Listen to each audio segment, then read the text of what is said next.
अरे इसे क्या देख रहा है, नजर लगाएगा क्या? चल अचार और पापड़ ले आ। और सुन, आज भूख ज्यादा लग रही है तो ऐसा कर 50 रोटी और 100 पूरी और 4-5 सब्जी और बना दे।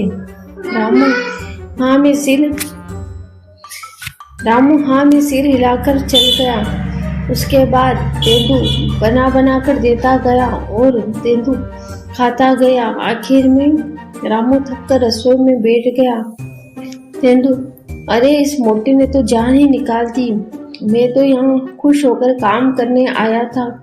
एक आदमी का काम है। मुझे क्या पता था कि ये मोटा अकेला 200 आदमियों के बराबर है। तेंदू, रामू रामू रामू मालिक अब क्या लाऊं, सब राशन खत्म हो गया है। तेंदू, अरे मीठा ले आ। रामू पतीले में खीर लेकर आया। तेंदू, अरे ये क्या, बस इतनी सी खीर, इसमें मेरा क्या होगा। ऐसा कर हलवाई की दुकान से 5 किलो जलेबी और रबड़ी ले आ। रामू, मालिक रुपया। तेंदू, रुपया? हा हा हा, हलवाई अपना आदमी है, रुपया नहीं मांगेगा, उसको बोलना तेंदू के हिसाब में लिख ले। रामू हाथ सिर हिलाकर चला गया हलवाई की दुकान पर। रामू, भैया 5 किलो जलेबी और रबड़ी देना। हलवाई, भैया घर में कोई दावत है क्या? रामू, ना ना, मेरा मालिक खुद ही दावत है, मेरा मतलब है कि ये सब मेरे मालिक को खाना है।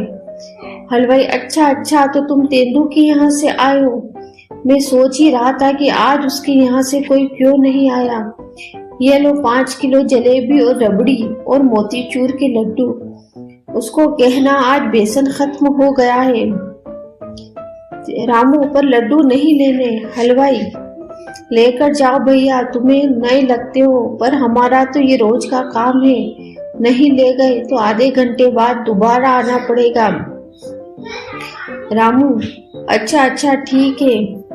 घर में तेंदू सब खा गया और फिर हाथ पर हाथ फेर कर अंगड़ाई लेते हुए अपने कमरे में जाकर सो गया। तेंदू, हाय अब बहुत नींद आ रही है।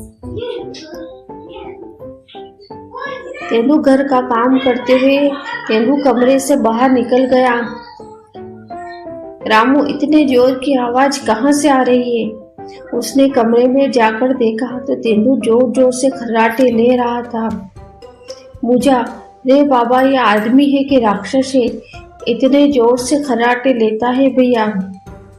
तभी उसकी नजर तेंदू के पेट पर खर्राटे के साथ उसके पेट जोर जोर से हिल रहा था। रामू ने पास जाकर अपनी एक उंगली तेंदू के पेट पे डाली तो वह जोर से हिलने लगा। रामू खुश होकर ताली बजाने लगा।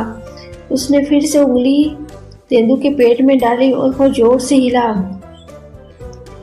रामू फिर खुश होकर ताली बजाने लगा। तभी तेंदू ने आंख खोल दी। तेंदू, कौन है बे? रामू घबराकर पलंग के नीचे घुस गया।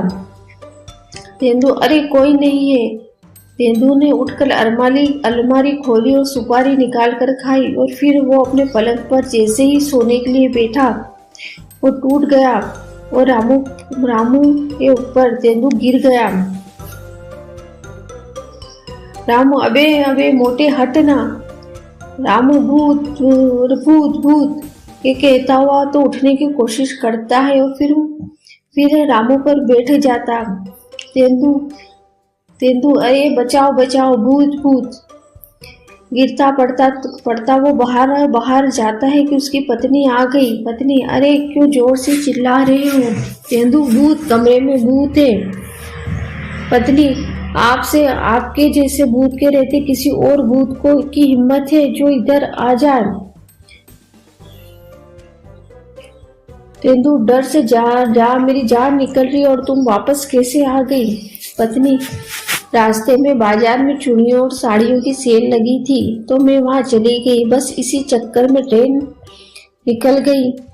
तभी रामू कमर पकड़ कर टेढ़ा मेढ़ा चलता हुआ रोते हुए आया। पत्नी, ए रामू, ई का हाल बना रखा है। रामू, हाँ हाँ हाँ, हाय हाय, मार डाला मार डाला मार डाला। पत्नी, क्या हुआ, कुछ बोलो तो। तेंदु ने हाथ जोड़े और रोते हुए भाग गया। तेंदु बाबा मैंने कुछ नहीं किया। तेंदु ने जोर से डकार ली। तेंदु आहा सुसरी डकार आ रही थी। अब जाकर संतुष्टि मिली और पत्नी अपना हाथ सिर पर रखकर बैठ गई। हेलो दोस्तों, अगर आपको मेरी ये स्टोरी पसंद आई हो तो मेरे चैनल को लाइक करें, शेयर करें और सब्सक्राइब करें। धन्यवाद।